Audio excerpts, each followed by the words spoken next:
அதிகமாய் நேசிக்கின்ற அன்பின் பரலோக தகப்பனே, இந்த ஆசீர்வதிக்கப்பட்ட நாளுக்காக நாங்கள் நன்றி செலுத்துகிறோம், உம்மை துதிக்கிறோம், உம்மை ஸ்தோத்திரிக்கிறோம். ஆண்டவரே, இந்த வேத பாட வகுப்புல சுவாமி அநேக காரியங்களை கற்றுக்கொள்வதற்கு பரிசுத்த ஆவியானவர் எங்களுக்கு ஒத்தாசை செய்யும்படியாக நாங்கள் செபிக்கிறோம். ஒன்றாகிய மெய்தேவனாகிய திரியேக தேவன் மகிமைப்படும்படியாய் செபிக்கிறோம். வார்த்தைகளை, வசனங்களை, அதன் ஆழத்தை நாங்கள் புரிந்து கொண்டு உமக்கென்று சுடர்விட உம்முடைய நாமத்தை மகிமைப்படுத்த தேவன் கிருபை செய்யும் அப்பா. ஆண்டவரே, எல்லா இருளின் அதிகாரங்களை அகற்றி விட்டி ஒளியை கொடுத்து விட்டி அதற்காக நன்றி. ஆண்டவரே, தொடர்ந்து உம்முடைய நாமம் பிரஸ்தாபப்படட்டும். இயேசுவின் நாமத்தில் பிதாவே, ஆமென்.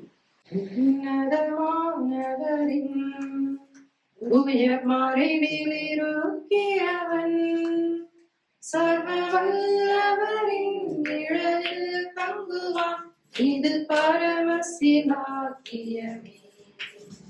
சர்வ வல்லவரின் நிழலில் தங்குவான், இது பரமசிலாக்கியமே. அவர் செட்டையின் கீழடைக்கலம் போகவே தன் சிறகுகளால் மூடுவார்.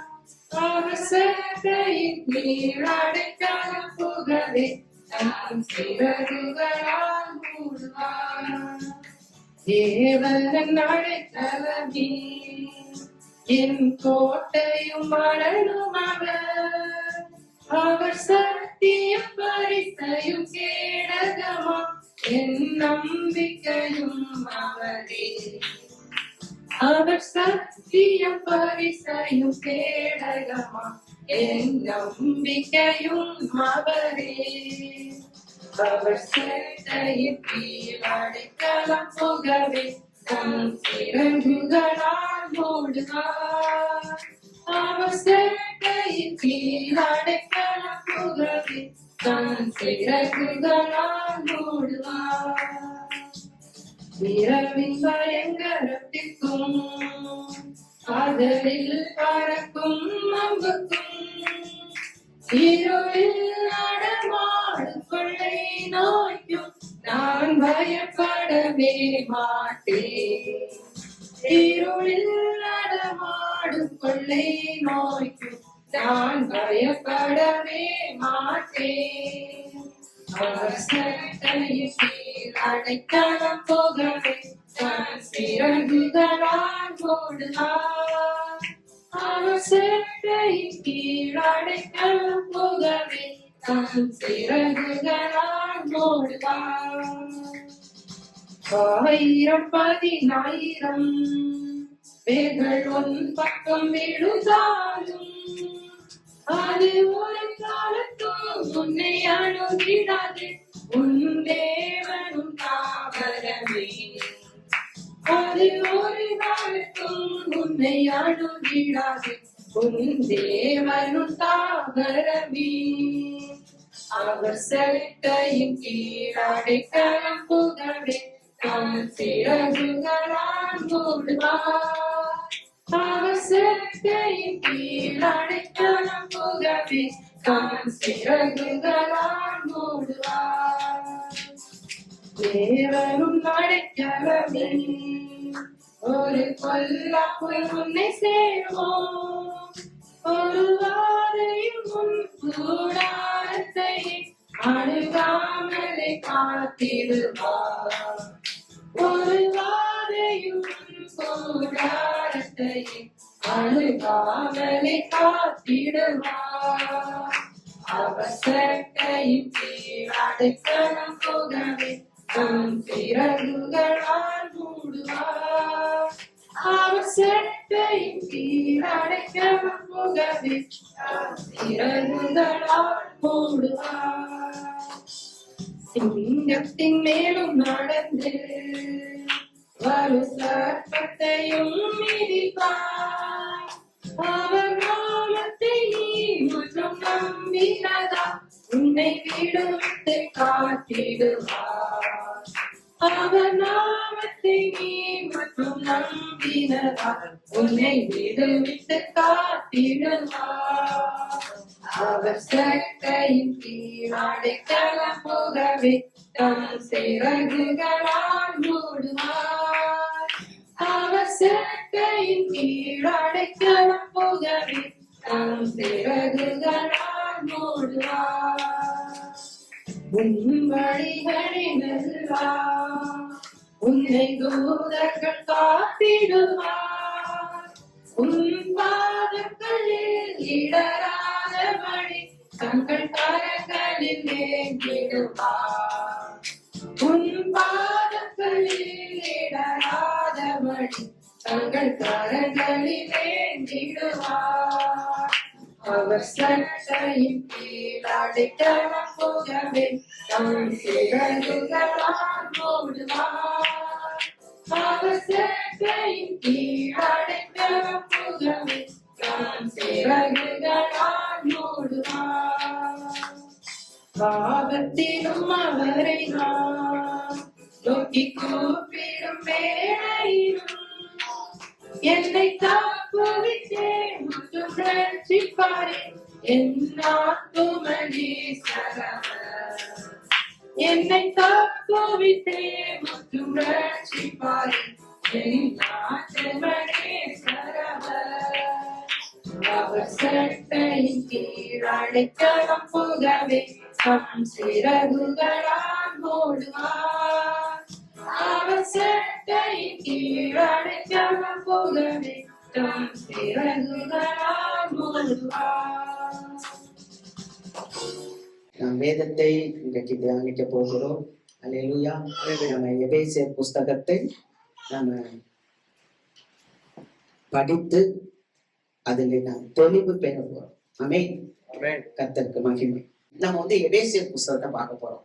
எபேசியர் புக்ல நம்ம பாக்குறதுக்கு முன்னால அதனுடைய முகப்புரை, இன்னைக்கு முதல் நாள் முகப்புரை மட்டும்தான் நம்ம பார்க்க போறோம். அல்லேலூயா.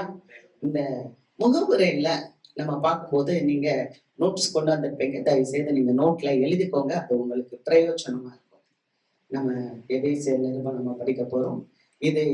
இந்த எபேசியர் புஸ்தகத்தை எப்ப எழுதினார் அப்படின்னு சொன்னா கிபி 60 இருந்து 61 வரைக்கும் இது எழுதப்பட்ட காலம். கிறிஸ்து பிறந்ததற்கு பின்னால 60 to 61 தான் இந்த நிருபம் எழுதப்பட்டுச்சு. இந்த நிருபம் யாரால் எழுதப்பட்டுச்சு அப்படின்னு சொன்னா பவுலடியா அப்போஸ்தலனாகிய பவுல் இத எழுதினார்.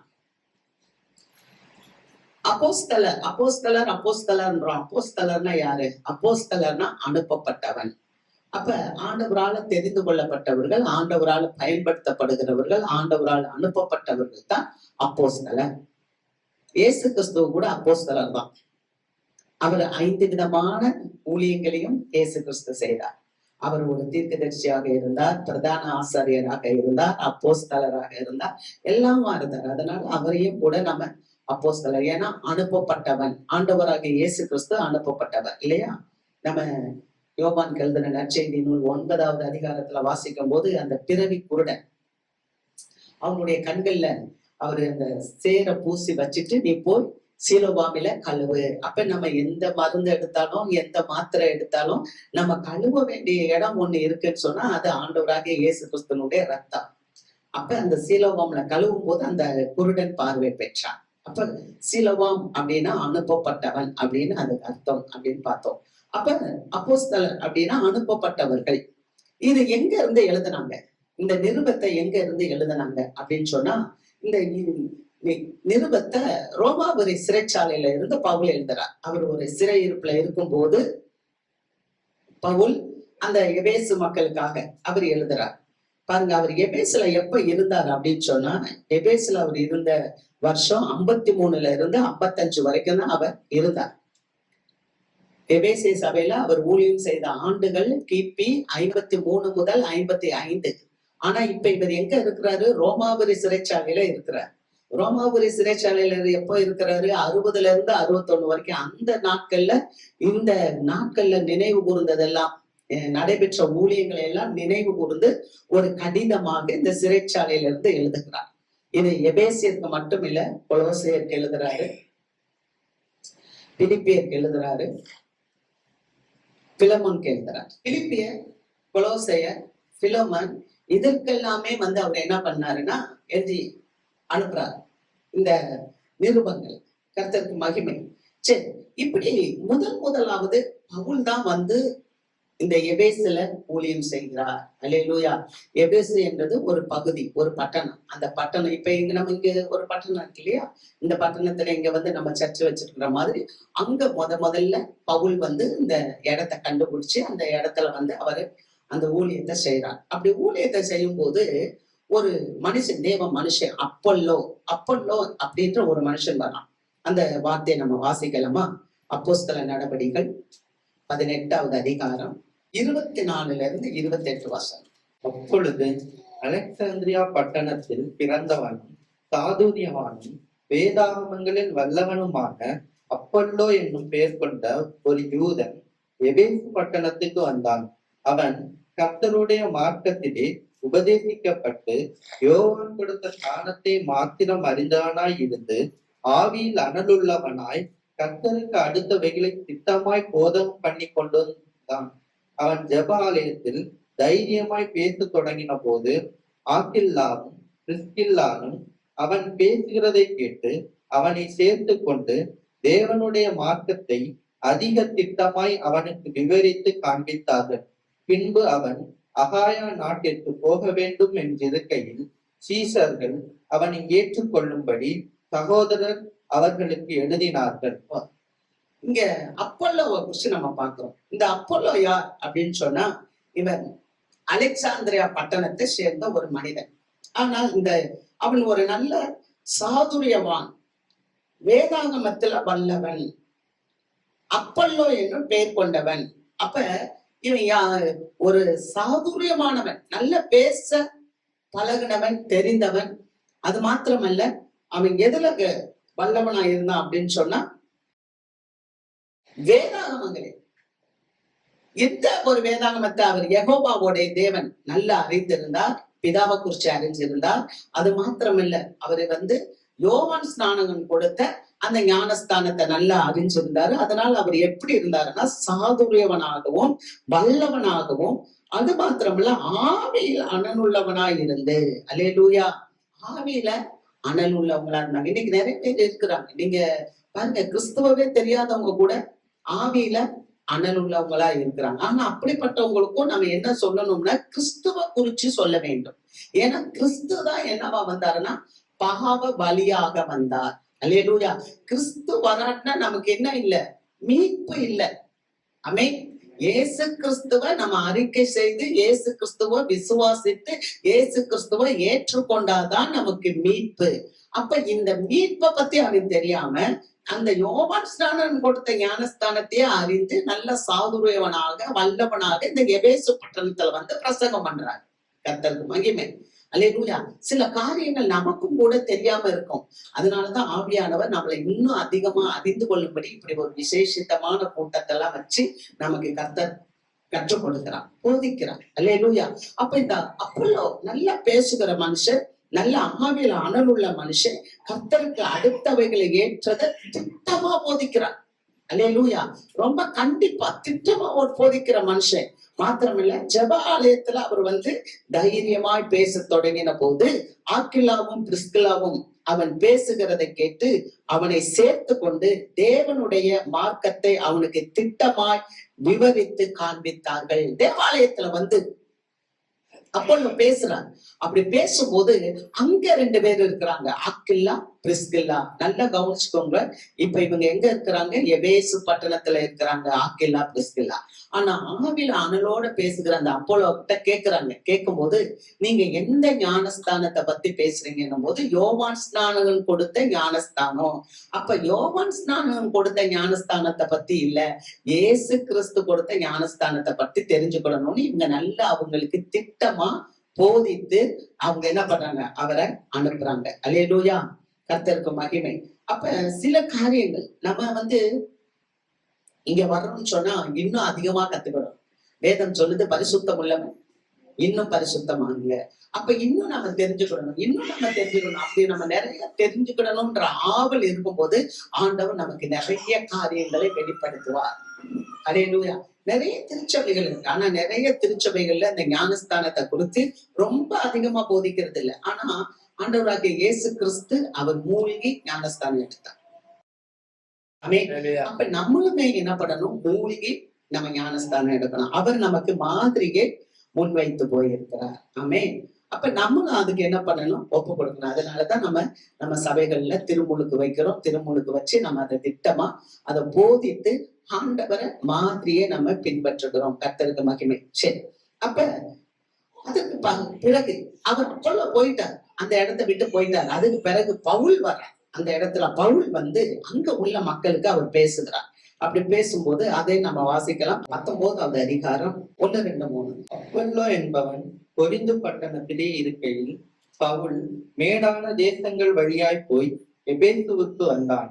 அங்கே சில சீசரை கண்டு, நீங்கள் விசுவாசிகள் ஆன போது பரிசுத்த ஆவியை பெற்றீர்களா என்று கேட்டான்.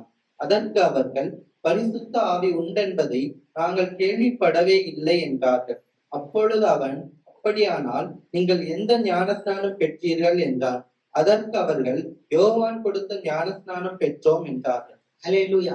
அப்ப இங்க நம்ம பாக்குறோம், அப்பல்லோ என்பவன் கொரிந்து பட்டணத்தில் இருக்கையில் பவுல் மேடான தேசங்கள் வழியாய் போய் எபேசுக்கு வந்தான். எபேசு இப்ப எங்க இருக்கு அப்படின்னு சொன்னா, ஆசியா இன்றைக்கு இருக்கிற இந்த துருக்கி நாட்டின் மேற்பகுதியில தான் எபேசு பட்டணம் இருக்கு. அப்ப அந்த மேடான பகுதி வழியாகத்தான் பவுல் எபேசுக்கு வரார்.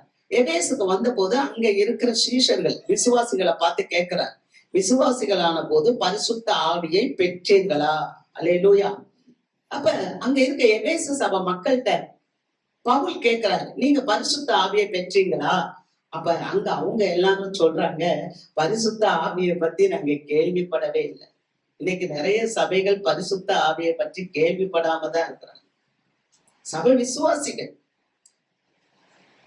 நான் சொல்றேன் உண்மையை, நான் பார்த்ததை சொல்றேன். 20 வருஷம் 30 வருஷம் இருக்கிற சபை விசுவாசி கூட பரிசுத்த ஆவியை பார்க்கல. ஏன் தெரியுமா? பரிசுத்த ஆவி எப்படிப்பட்டது? பரிசுத்த ஆவி எப்படிப்பட்டது? நம்ம வாசிக்கலாம். யோவான் 16வது அதிகாரம் 7, 8, 9. நான் உங்களுக்கு உண்மையை சொல்லுகிறேன், நான் போகிறது உங்களுக்கு பிரயோஜனமாய் இருக்கும். நான் போகாதிருந்தால் தேற்றரவாளன் உங்களிடத்தில் வரார். நான் போவேனே ஆகில் அவரை உங்களிடத்திற்கு அனுப்புவேன். அவர் வந்து பாவத்தை குறித்தும் நீதியை குறித்தும் நியாய தீர்ப்பை குறித்தும் உலகத்தை கண்டித்து உணர்த்துவார். அவர்கள் என்னை விசுவாசியாதபடியினாலே பாவத்தை குறித்தும் நீங்கள் இனி என்னை காணாதபடிக்கு நான் என் பிதாவின் இடத்திற்கு போகிறபடியினாலே நீதியை குறித்தும் இந்த உலகத்தின் அதிபதி நியாயம் தீர்க்கப்பட்டதினாலே நியாய தீர்ப்பை குறித்தும் கண்டித்து உணர்த்துவார். அல்லேலூயா. அப்ப பரிசுத்த ஆவியினுடைய வரத்தை பெற்றீங்களா? பரிசுத்த ஆவினா, ஒரு மனுஷனுக்குள்ள பரிசுத்த ஆவி வந்துருச்சுன்னா முதல்ல பாவத்தை குறிச்சு கண்டித்து உணர்த்துவான். நல்லா சொல்றேன் கேளுங்க. பாவம் என்பது நம்மளை விட்டு நீங்காத வரைக்கும் நம்ம வாழ்க்கையில தரித்திரியம் நம்மளை விட்டு போகாது. நல்லா பாருங்க, ஒரு மனுஷனுக்கு பயங்கரமான நோய், கை கால் அசைக்கவே முடியல, திமிர்வாதமா இருந்தான். அப்ப அவனை 4 பேர் தூக்கிட்டு வந்தாங்க. தூக்கிட்டு வந்த போது ஏசாமி சொன்னாரு, உன் பாவம் உனக்கு மன்னிக்கப்பட்டது. அப்ப அவன் பாவம் மன்னிக்கப்பட்ட உடனே அவர் சொல்றாரு, நீர் எழுந்து நட. அல்லேலூயா. அருமையான தேவ மக்களே, பாவம் என்பது என்ன தெரியுமா? இயேசுவை விசுவாசிக்காம இருக்கிறது பாவம். ஏன் நம்ம இயேசுவை விசுவாசிக்க முடியல? இயேசுவை விசுவாசிக்க முடியாதனாலதான் நம்ம வாழ்க்கையில நிறைய காரியங்கள் ஆண்டோருக்கு புறம்பா சேரும்.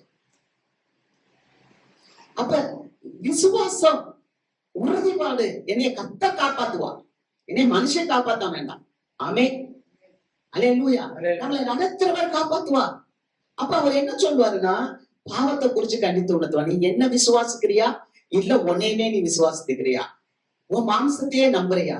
அதனாலதான் பவுல் சொல்றாரு, என் மாம்சத்தில் நன்மை உண்டு என்று நானு நினைக்கல, என் மாம்சத்துல நன்மை வாசமா இருக்கிறது இல்லை பவுல் சொல்றார். அப்ப நம்ம மாம்சத்துல எல்லாம் சாதிச்சிடலாம், நான் எல்லாம் என் வாயில, அப்படி நம்மளால முடியாது. அதனாலதான் பரிசுத்த ஆவி ஒரு மனுஷனுக்குள்ள வந்தா பாவத்தை குறித்தும், ரெண்டாவது நீதியை குறித்தும். நான் பேசுறது ரைட்டா, நான் செய்யறது ரைட்டா, நம்மளுக்கே அந்த நீதி தெரியும். நமக்கு இன்னொரு ஆள் வந்து சொல்ல வேண்டாம், எப்பா நீ செய்யறது சரியில்லை அப்படின்னு இன்னொருத்தர் சொல்ல வேண்டாம். நமக்குள்ளே இருக்கிற ஆவி, நமக்குள்ள இருக்க பரிசுத்த ஆவியானவர் நம்மளே அப்படியே இயக்குவார். அடுத்து நியாய தீர்ப்பை பத்தி சொல்லுவார். ஐயோ இந்த மாதிரி நீ நீதியா இல்லைன்னு சொன்னா உனக்கு இந்த மாதிரியான கஷ்டங்கள் வரும், அதனால அந்த கஷ்டம் என்னத்துக்கு நமக்கு, நம்ம பயத்தோட போயிருப்போம். நியாய தீர்ப்பு நமக்குள்ள. அதனாலதான் பவுல் கேட்கிறாரு, நீங்க எந்த ஆவியை பெற்றீங்க? பரிசுத்த ஆவியை பெற்றீங்களா? அப்ப அதனாலதான் ஆண்டவராகிய இயேசு கிறிஸ்து நிக்கோதேமுட்ட சொல்றாரு, ஒருத்தர் ஜலத்தினாலும் அப்புறம் ஆவியினாலும் பிறவாவிட்டால் தேவனுடைய ராஜ்யத்துக்குள்ள போக முடியாது. அப்ப ஒரு ஸ்நானம் பத்தாது, அப்ப நம்ம இன்னொரு ஸ்நானம் பண்ணணும். அதனாலதான் யோவான் ஸ்நானகன் அங்க சொல்றாரு, நான் வந்து ஜலத்தினால உங்களுக்கு ஞானஸ்தானம் கொடுக்குறேன், எனக்கு பின்னால ஒருத்தர் வர போறாரு, அவரு உங்களுக்கு ஆவியினாலே ஞானஸ்தானம் கொடுப்பார். அல்லேலூயா. மத்தேயு 3வது அதிகாரம். அப்போ ஒரு விசுவாசி ரட்சிக்கப்பட்டா பத்தாது, ஒரு விசுவாசி ஜலத்தினால ஞானஸ்தானம் எடுத்தா பத்தாது, அந்த விசுவாசி மறுபடி பிறக்கணும். மறுபடி பிறத்தல் என்றால் பரிசுத்த ஆவினால் நிறையப்பட வேண்டும். ஒரு மனுஷனுக்குள்ள பரிசுத்த ஆவி இருந்தா அப்பர் சொல்லுவாரு, இங்க போ, நீ இங்க போகாத, இந்த காரியத்தை செய். பாருங்க, பவுலிய பரிசுத்த ஆவியானவர் இயக்குனா.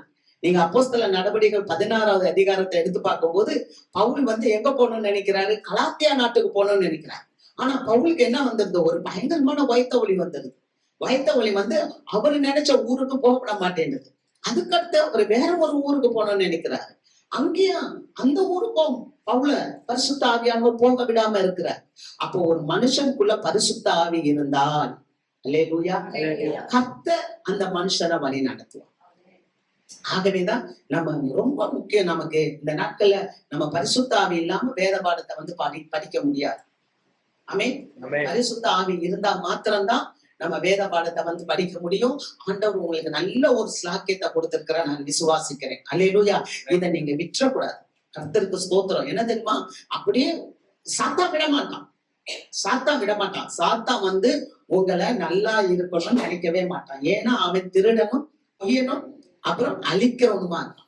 நீங்க எந்த அளவுக்கு இந்த வார்த்தையை கேட்க கேட்க கேட்க இந்த வார்த்தையில ஊன்ற ஆண்டவர் உங்களை உயர்த்தி கொண்டே போவார். அல்லேலூயா. ஒரு நல்ல வெளிச்சமாக நீங்க இருப்பீங்க. முடிவு பரிந்து நம்ம அதை காத்துக்கொள்ளணும்.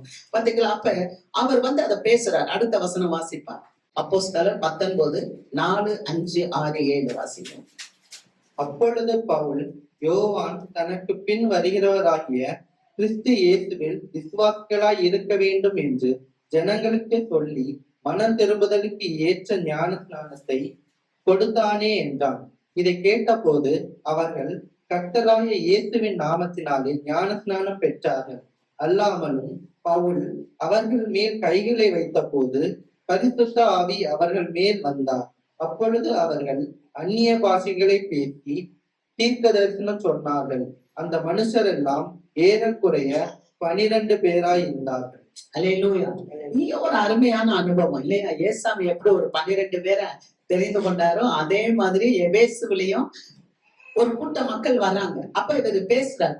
பவுல் கேட்கிறார், நீங்க எந்த ஞானஸ்தானம் பெற்றீங்க? நாங்க யோவான் ஸ்நானம் பற்றோம். அப்படியே நாங்க யோவான் ஸ்நானம் கொடுத்த ஞானஸ்தானத்தை தான் பெற்றிருந்தோம் போது யோவான் ஸ்நானம் சொன்னாரே, எனக்கு பின்னால ஒருத்தர் வர்றாரு இயேசு கிறிஸ்து அப்படின்னு சொல்லி அவர் மேல விசுவாசம் வச்சு நீங்க ஞானஸ்தானம் பெற்றுக்கொள்ளுங்கன்னு சொல்லி அவங்க மேல கைகளை வைத்த போது அவர்கள் பரிசுத்த ஆவியினுடைய வரத்தை பெற்றார்கள். அல்லேலூயா.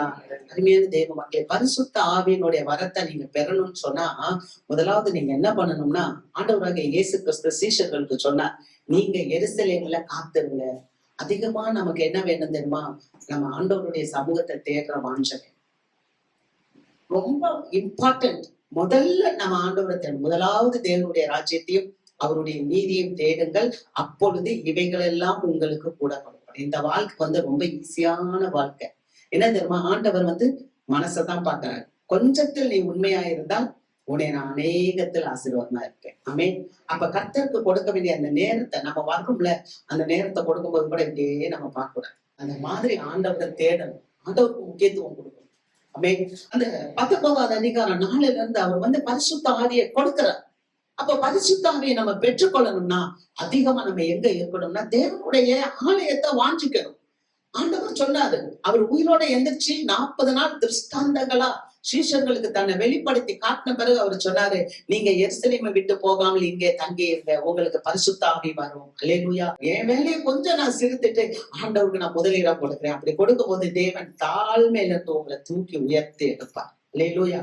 நம்ம பார்க்கிறோம் பாருங்க, அப்போஸ்தலர் 19வது அதிகாரம் 19, 20 வசனத்தை வாசிப்போம். மாய வித்தைக்காரராய் இருந்தவர்களில் அநேகர் தங்கள் புஸ்தகங்களை கொண்டு வந்து எல்லாருக்கும் முன்பாக சுட்டரித்தார்கள். அவைகளின் கிரயத்தை தொகை பார்த்து 50,000 வெள்ளிக்காசாக கண்டார்கள்.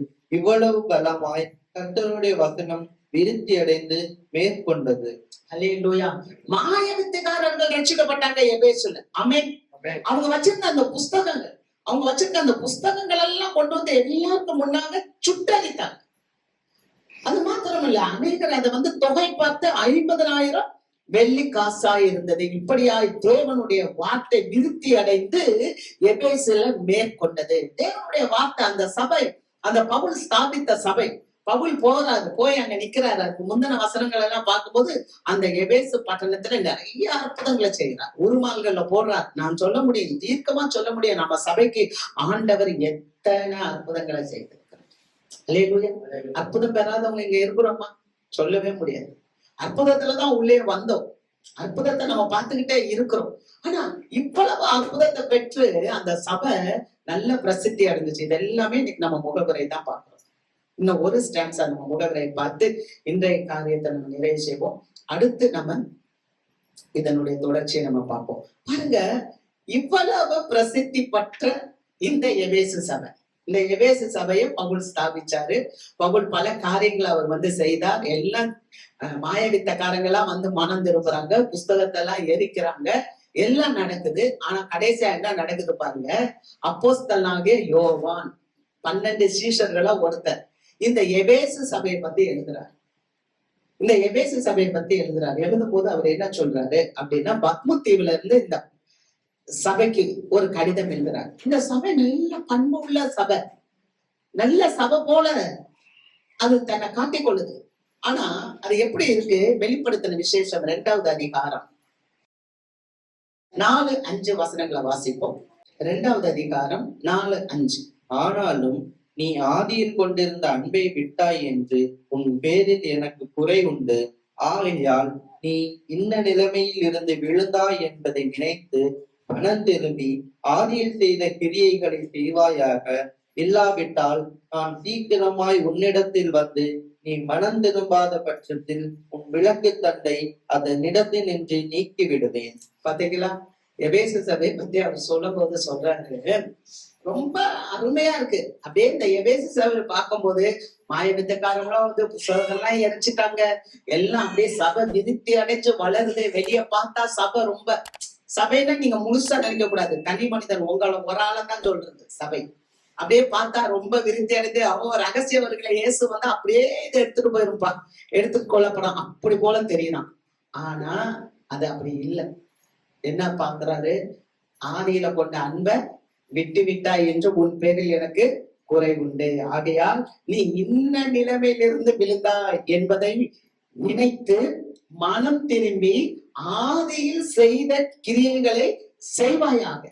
இல்லாவிட்டால் நான் சீக்கிரமாய் உன்னிடத்தில் வந்து மனம் திரும்பாத பட்சத்தில் உன் விளக்கு தண்டை அதனிடத்தில் இருந்து நீக்கி விடுவேன். அப்ப எபேசு சபைக்கு சொல்றார், எப்பா நீ கொஞ்சம் குறை இருக்கு, நீ எதுல இருந்து கீழே விழுந்த?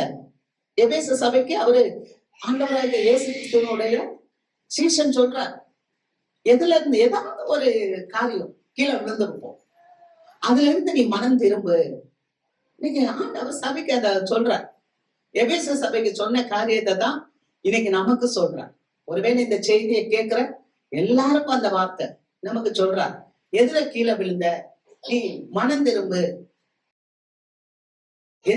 ஏதாவது ஒரு ஆசை, மண்ணாசை, பெண்ணாசை, பொன்னாசை, இப்படி பாருங்க.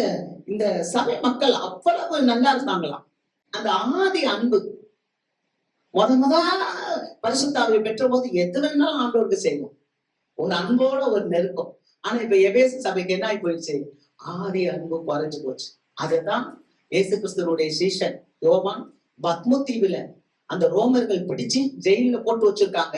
ஜெயில போட்டுட்டு இருக்கும்போது அந்த மனுஷன் கோயிலுக்கு போக ஆசைப்படுறாரு. ஐயோ இன்னைக்கு ஓய்வு நாள் ஆச்சே, இன்னைக்கு நான் சர்ச்சுக்கு போக வேண்டிய நாள், ஆனா இன்னைக்கு நான் ஜெயில இங்க இருக்கிறேனே, பத்மதீவுல இருக்கிறேனே ஆண்டவரேன்னு சொல்லி தேடும் போது ஆண்டவராக இயேசு கிறிஸ்துவே உயிர்த்தெழுந்தவர் அப்படியே அந்த மனுஷனுக்கு முன்னால நின்று, இனிமேல் என்ன நடக்க போகுது, இந்த உலகத்துல என்ன சம்பவிக்க போகுது, அதை நீ எழுது. ஆதியில கொண்ட அன்பை விட்டுட்ட.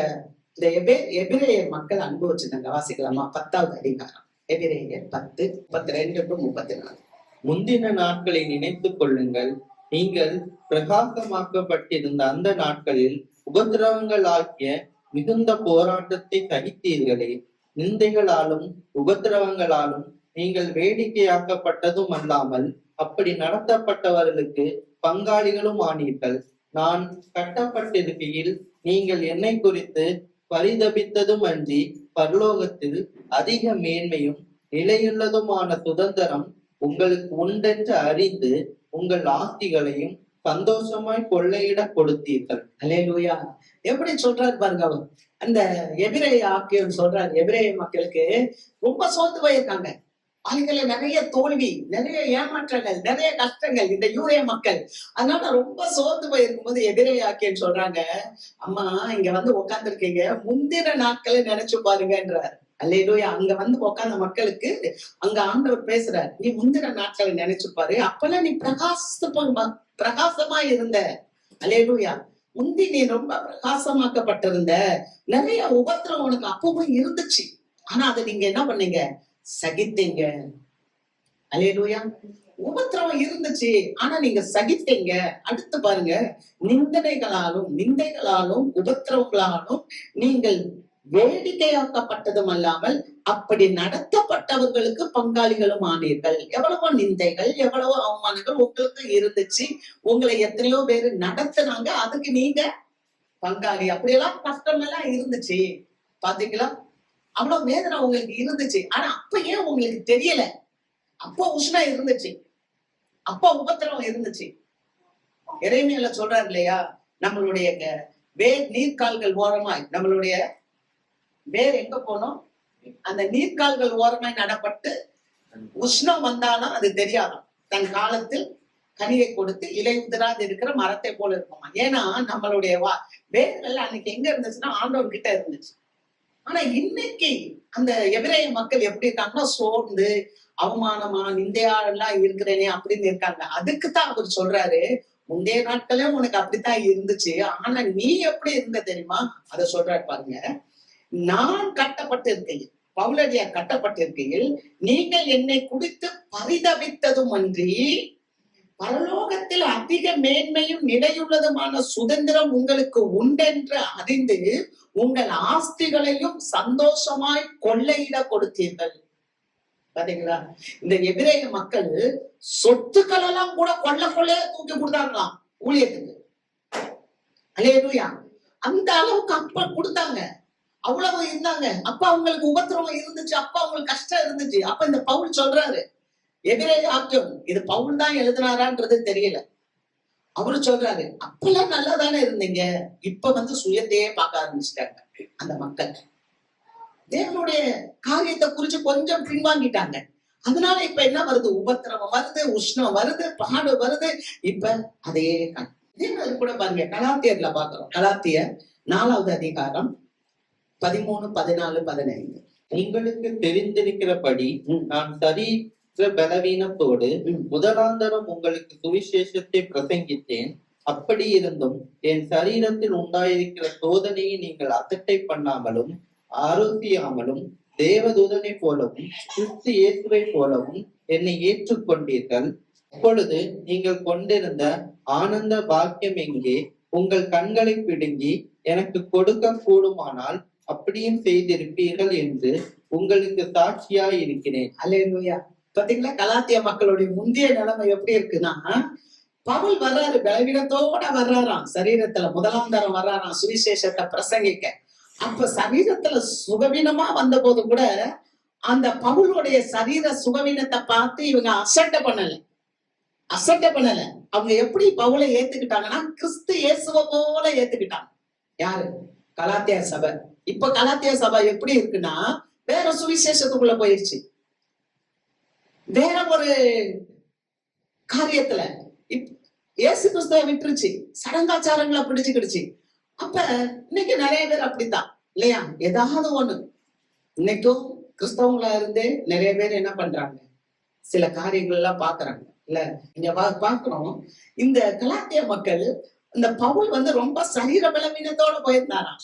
அப்படி போகும்போது அவங்க எப்படி பார்த்தாங்களாம்? தேவதூதனை போல, கிறிஸ்து இயேசுவை போல. அல்லேலூயா, கிறிஸ்து இயேசுவை போல பார்த்தாங்களாம். அது மட்டும் இல்ல, அவர் கேட்கிறாரு, அப்பொழுது நீங்கள் கொண்டிருந்த ஆனந்த வாக்கியம் எங்கே? சபைக்கு முன்னால அவங்க எப்படி வந்திருக்காங்க? ஆனந்தத்தோட வந்தாங்க. நம்ம கூட ஒரு காலத்துல வரும்போது ஆனந்தத்தோட வருவோம். கிறிஸ்தவ வாழ்க்கைன்றது என்ன தெரியுமா? மங்காம பிரகாசமா எரியுது. அல்லேலூயா. மங்கி போகவே கூடாது, சோர்ந்து போகவே கூடாது. சோர்ந்து போனோம்னு வச்சுக்கோங்களேன், அதான் பைபிள் அழகா சொல்லுது. ஞானி சொல்றார், ஆபத்து காலத்துல நீ சோர்ந்து போவாயானால் உன் பெலன் குன்றினது. நம்ம பலன் என்ன ஆயிரோம்னா குறைந்து போயிடும், அவ்வளவுதான் அப்படின்னு ஒரு சத்தத்துக்கு நம்ம இடம் கொடுக்கவே கூடாது. என்னை பலப்படுத்துகிற கிறிஸ்துவினாலே எல்லாத்தையும் செய்ய எனக்கு பலன் உண்டு. நான் எழுந்திருப்பேன், நான் ஓடுவேன், நான் உற்சாகமா இருப்பேன். ஏன்னா இயேசு இன்று உயிர் வாழ்கிறார். ஆமென். மரித்தா, ஆனா எனக்காக இன்றைக்கு உயிரோட இருக்கிறார். எல்லாம் செய்ய முடியும். ஆமென். அப்படி செஞ்சு நம்ம கிறிஸ்துவுக்கு உரிய காரியங்களை நம்ம நினைக்கும் போது, அதனால அவர் சொல்றாரு, எம்மா நீ முன்னால என்னைய இயேசு கிறிஸ்து போல ஏத்துக்கிட்டியே, அப்ப உள்ள ஆனந்த வாக்கியம் எங்கே? அந்த நாட்கள்ல உன் கண்களை பிடுங்கி கொடுன்னா கூட கொடுத்துருவேன். அப்படிதான் இருக்கு. உன் கண்களை பிடுங்கி எனக்கு கொடுக்க கூடுமானால் அப்படியும் செய்திருப்பீர்கள் என்று உங்களுக்கு நான் சாட்சியா இருக்கிறேன். அல்லேலூயா. அப்படி இருந்தாங்க அந்த மக்கள், அந்த கலாத்தியா மக்கள். ஆனா காரணம் என்ன தெரியுமா? வழி விலகிட்டாங்க. நம்ம ஆண்டவர் சொல்றாரு இன்னைக்கு எபேசு மக்களுக்கு சொல்றது, ஆதியில கொண்ட அன்பு. இந்த ஆதியில கொண்ட அன்பை நீ விட்டு விடாத. நீ எங்க விழுந்த? ஒருவேளை இந்த வேத பாட வகுப்புக்கு வந்திருக்க உங்க அனைவருக்கும் ஆண்டவர் பரிசுத்த ஆவியானவர் உங்களுக்கு கொடுக்கிற ஒரு நேரம், ஒரு காரியம், உங்களை சிந்திக்க சொல்ற ஒரு காரியம் என்னன்னா, ஏதாவது ஒண்ணுல நம்ம கோட்டை விட்டுட்டோம். நீங்க எதுல விழுந்தீங்க அதை நீங்க தீர்மானம் பண்ணுங்க. அடுத்த கிளாஸ் நம்ம வரும்போது நம்ம தீர்மானம் பண்ணுவோம், இன்னும் நம்மளை உற்சாகப்படுத்திக் கொள்வோம். அல்லேலூயா.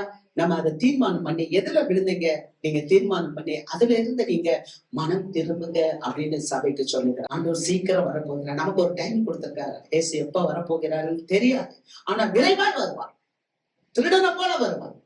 ஆமென். அப்ப நமக்கு ஒரு டைம் கொடுத்திருக்காரு. நீ மனம் திரும்ப. நீ திரும்பாத பட்சத்துல என்னத்தை எடுத்து வாரான்?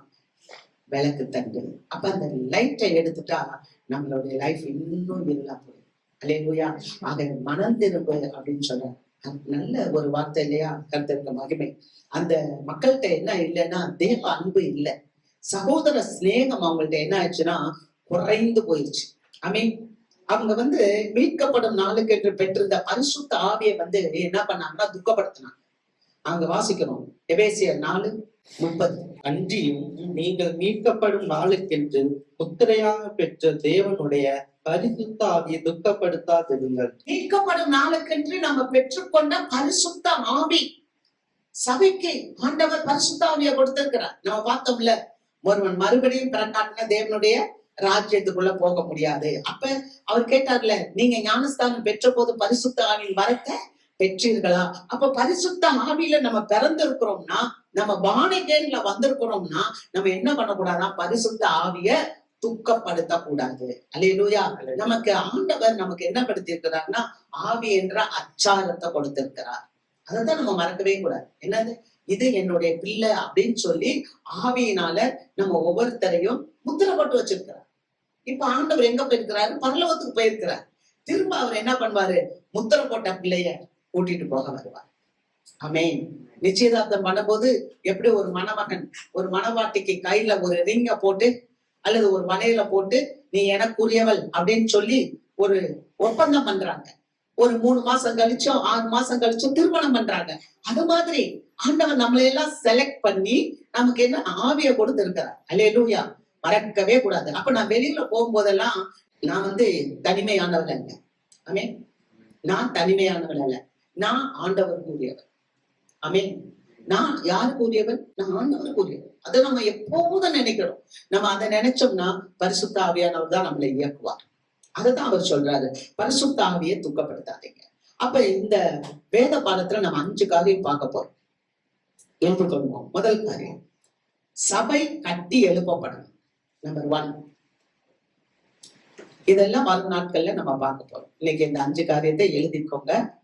சபை கட்டி எழுப்பப்படுது. நம்பர் 2, கிறிஸ்துவின் நிறைவான வளர்ச்சியை அடைந்த. அடுத்து 3, ஆவிக்குரிய யுத்தங்களில் வெற்றி சிறந்த. 4வது, கர்த்தராகிய இயேசுவின் இடத்தில் அழியாத அன்பு கொள்வது. ஆண்டவர்கிட்ட அழியாத அன்பு கொள்ள வேண்டும். 5வது, அவருடைய ரகசிய வருகைக்கு ஆயத்தமா இருக்கணும். இந்த 5 காரியங்களை இந்த 6 அதிகாரத்துல பார்க்க போறோம். நீங்க ஆயத்தமா வாங்க, நோட் புக்கோட வாங்க. தொடர்ந்து வரும் நாட்கள்ல இதுக்குரிய காரியங்களை எல்லாம் நாம் ஒவ்வொன்றாய் சிந்திப்போம். ஆமென். கர்த்தருடைய பரிசுத்த நாமத்துக்கு மகிமை உண்டாகட்டும். கர்த்தர் உங்களை ஆசீர்வதிப்பார். நம் தலைகளை தாழ்த்தி ஜெபிப்போம். எங்களை அதிகமாய் நேசிக்கின்ற அன்பின் பரலோக தகப்பனே, இந்த ஆசீர்வதிக்கப்பட்ட நேரத்துக்காக நன்றி செலுத்துகிறோம். இந்த வேத பாடம் ஆண்டவரே, இந்த எபேசிய நிருபத்தினுடைய முகமுறையை நாங்கள் பார்த்தோம் சுவாமி. ஜனங்கள் எப்படி ஆண்டவரே ஆயத்தமாய் இருக்க வேண்டும், தொய்ந்து போனவர்கள், ஆதியிலே கொண்ட அன்பை விட்டு விட்டவர்கள் எப்படி மனம் திரும்ப வேணும், எப்படி இந்த சபை இருந்தது, எப்படி இந்த சபை உருவானது என்று நாங்கள் பார்த்தோம். சபை மக்கள் எப்படி எழுச்சி உடையவர்களாக, மாய வித்தைக்காரர்கள் எல்லாம் புத்தகங்களை எரித்தார்கள், எப்படி பவுலடியார் பெரிய பெரிய அற்புதங்களை செய்தார், எப்படி சபை விருத்தி அடைந்து வளர்ந்தது. ஆனால் பிற்காலத்தில் இந்த சபை எப்படி இருக்கிறது, அந்த சபைக்கான அறைக்கூவல் எப்படி மனம் திரும்ப சொல்லி ஆதியில கொண்ட அன்பை திரும்ப சரிசை என்று சொல்லுகிறதை பார்க்கிறோம். இப்படியாக அநேக காரியங்களை இந்த நாளிலே கற்றுக்கொள்ள தேவன் கிருபை செய்தீரப்பா. அதற்காக நன்றி ஆண்டவரே. கற்றுக்கொண்ட வார்த்தைகளை ஆண்டவரே நாங்கள் அப்படியே விட்டு விடாமல் ஆண்டவரே இதை அப்படியே வழி நடத்துவதற்கு சபையாராகிய எங்களுக்கு பரிசுத்த ஆவியானவர் உங்களுடைய அனுக்கிரகத்தை அளவில்லாமல் கொடுக்கும்படியாக நாங்கள் ஜெபிக்கிறோம் சுவாமி. ஆண்டவரே, நாங்கள் ஒவ்வொரு நாளும் நடக்கும் போது வழி இதுவே, இதிலே நடவுங்கள் என்று ஆண்டவரே எங்களுக்கு சொல்லுகிற வார்த்தை ஆண்டவரே வலப்புறத்தில் இடப்புறத்தில் சாயாமல் வழி நேர் வழியில நடக்கும்படியாக கர்த்தர் எங்களை வழி நடத்தும்படியாக நாங்கள் ஜெபிக்கிறோம் அப்பா. பிரயோஜனமான காரியத்தை எங்களுக்கு போதித்து எங்களை நடத்துகிற உன்னதமான தெய்வமே ஆண்டவரே, பிரயோஜனமான காரியங்களை எங்களுக்கு சொல்லித்தாங்க. நாங்க அதுல வளரணும். வளர்றது மாத்திரமல்ல, பிறருக்கும் ஆண்டவரே நாங்கள் வெளிச்சமாக உப்பாக பிறரையும் ஆண்டவரை ஆயத்தப்படுத்த நாங்க ஆயத்தமாக கர்த்தர் எங்களுக்கு கிருபை செய்யுங்கப்பா. கிறிஸ்துவை வெளிப்படுத்த சபைக்கு உதவி செய்யும். மீட்பர் இயேசு கிறிஸ்துவின் நாமத்தில் நாங்கள் ஜெயம் எடுத்து ஜெபிக்கிறோம். ஜெபம் கேளு நல்ல பிதாவே, ஆமென். நாம் யாவரும் சேர்ந்து சொல்லுவோம். என் ஆத்துமாவே கர்த்தரை ஸ்தோத்திரி, என் முழுவலுமே அவருடைய பரிசுத்த நாமத்தை ஸ்தோத்திரி. என் ஆத்துமாவே கர்த்தரை ஸ்தோத்திரி, கர்த்தர் செய்த சகல உபகாரங்களை மறவாதே. ஆமென். நம்முடைய கர்த்தராகிய இயேசு கிறிஸ்துவனுடைய கிருபையும் பிதாவாகிய தேவனுடைய அன்பும் பரிசுத்த ஆவியினுடைய அந்யோன்ய ஐக்கியம், சமாதானம், சந்தோஷம் இன்றும் என்றும் சதா காலங்களிலும் கிறிஸ்து நம்முடைய திரும்பி வரும் வரைக்கும் நிலைத்திருந்து பாதுகாத்து பராமரித்து நம்மை ஆசீர்வதித்து வழி நடத்தி உயர்த்துவாராக. ஆமென். கர்த்தர் உங்களை ஆசீர்வதிப்பார்.